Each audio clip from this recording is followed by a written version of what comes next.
13 souls stolen, one rescued from the refuse. A man barely past a boy, raised by bears of blood-soaked oaks. As love grows distant, cotton candy tastes so sweet. Lust and love, what's the difference? The badger jokes and steals, the world sneers and scorns. Blamed for their father's sins, innocent hearts drown in Dhampir sins.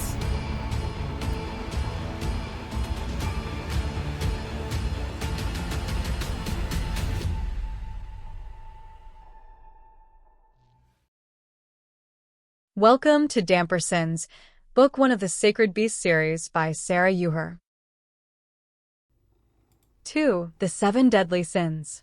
Lacey was still at work when Kieran woke up in the afternoon, and she still hadn't come home by the time he was getting ready for work. He glanced at the front door as he filled his travel mug with coffee. A ding from his phone drew his attention. "Lacey, I'm going to be home late tonight. Some of my girlfriends want to go out for drinks. Kieran, have fun. Love you." Lacey, love you too. Love. Kieran smiled at his phone, then frowned as Oren texted him. Oren, Drake Hardy. Follow and record for now. Happy hunting. He looked at the screen for a while before putting his phone back in his pocket and entering his room. He dropped to the floor and reached under the bed for the duffel bag he had hidden there. Kieran frowned as he pulled it out and noticed the open condom package. Before they had moved in together, Kieran and Lacey had gone at it like rabbits. Still, Furrian customs demanded abstinence between moving in together and the Wyvern song. They called it the Wyvern's Waltz. He tossed the wrapper into the trash, wondering if he had missed it the last time they had sex.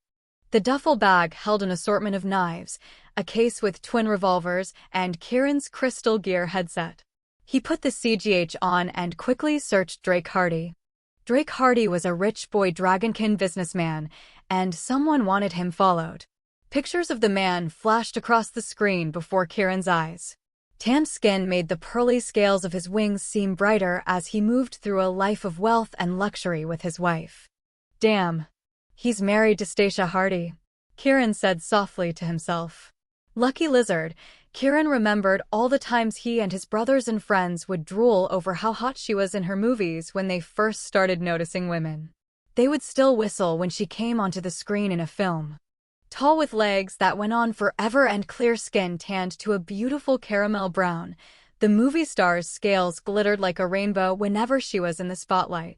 Her curves weren't as lush as Kieran enjoyed, but he would be more than willing if she needed a shoulder to cry on if whoever wanted Drake followed wanted him dead as well, especially if it didn't involve clothes.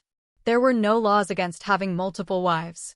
Once armed with knives and both revolvers holstered at his hips, Kieran stashed his duffel back under the bed and left the apartment. He didn't see anyone in the hall as he went to the parking lot and his motorcycle. No one in the upscale neighborhood noticed him as he went to the large mansion Drake shared with his wife and hid his bike in a bundle of bushes. A large oak tree on the grounds gave Kieran a good view through the windows on one side of the house and both entrances. He spent the day in the tree and was sore and hungry by the time the 2 dragonkin had gone to bed. They had spent the day at home and ended it hot and sweaty in their bed. Maybe I wouldn't want to spend some naked time with Stacia, Kieran mused as he got down from the tree and made his way to the dancing pig. He entered the kitchen through the back door and found his brother and mother hard at work as they filled orders for the last call drunks. A sex tape by Stacia Hardy would not be entertaining, Kieran said as he found an apple and leaned against the wall. Kieran, his mother admonished him as Rand barked a deep laugh. How would you know? Rand asked as he flipped perfect pancakes on the grill. Just spent the day in a tree, watching her and her husband. They ended their day with a rather lackluster effort in the sheets, Kieran explained. Please tell me it's the husband you're hunting? Rand pleaded. Don't worry. The world isn't going to lose that beauty anytime soon, he assured his brother as he tossed his apple core into the compost pile. His dad was at the bar, pouring a beer for one of the regulars. The old werewolf peered at Kieran curiously as he set his CGH next to his father's laptop that the old werbear took with him everywhere. Kieran, my boy. You should be in bed. It's a school night, the old werewolf said before he belched loudly and swayed on his stool. Excuse me, The old wolf had wispy gray hair and a rail-thin body that belied the strength still in him.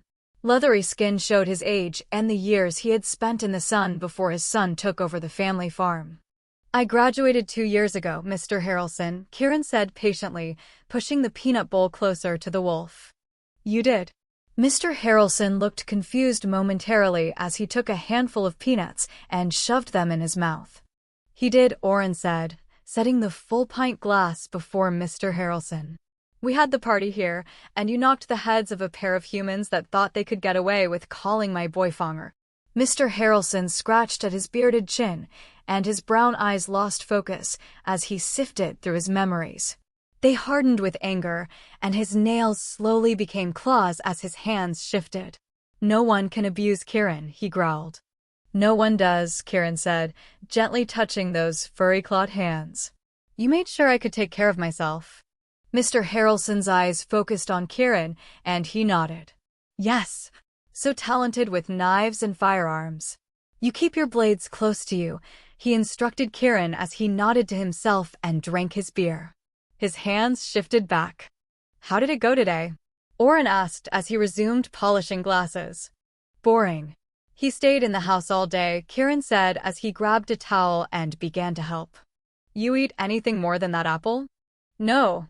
Kieran spent the rest of the night helping Oren behind the bar while snacking on the breakfast special his mother had sent to him.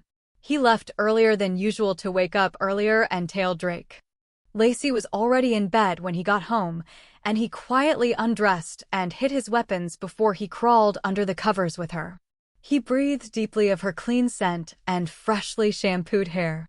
She giggled lightly as he nipped her neck gently and ground his hardening cock against her silk pajama bottoms.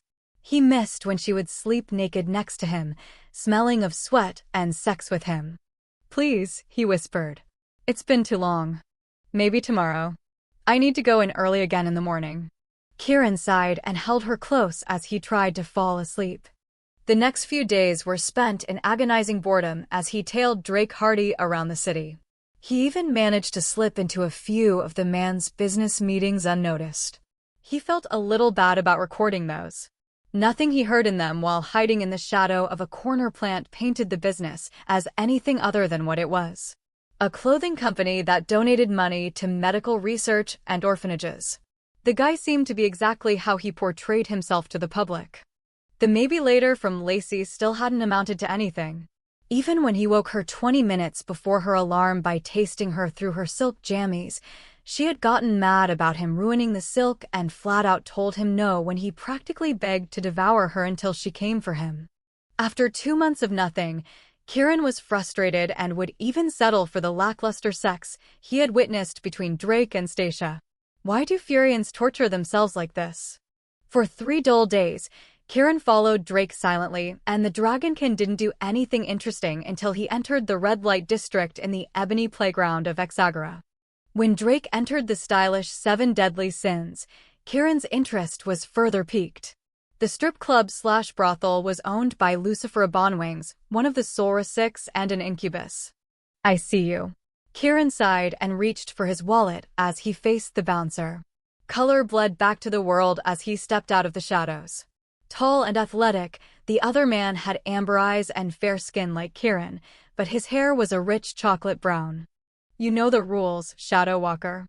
No recording devices and no hiding in shadows," the bouncer said as he held out his hand for Kieran's CGH. "I'm on assignment for the sleuth.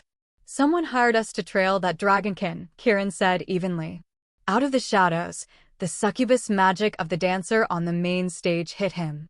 Sweet desire coiled inside him, making it difficult for him to think past the thought of Lacey tied up in their bed and screaming her pleasure as Kieran took his pent-up frustrations on her. He swayed, and the bouncer was the only thing that kept him from falling to his knees. Kieran saw the crimson-flecked eyes of Styakrin Nephilim as they turned their attention to him, and he groaned as their magic reached out to him. Their magic caressed him in the most intimate of ways, and his cock hardened painfully in reaction. "Oh fuck," Kieran gasped as that magic brought him, and the incubi and succubi fed on his pent-up sexual frustration, and the world went black.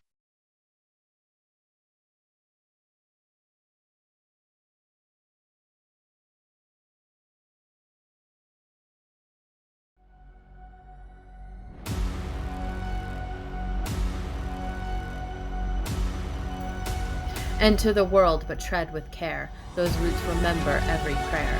Carved from ash, from bone, from flame. The sacred beasts don't play or game.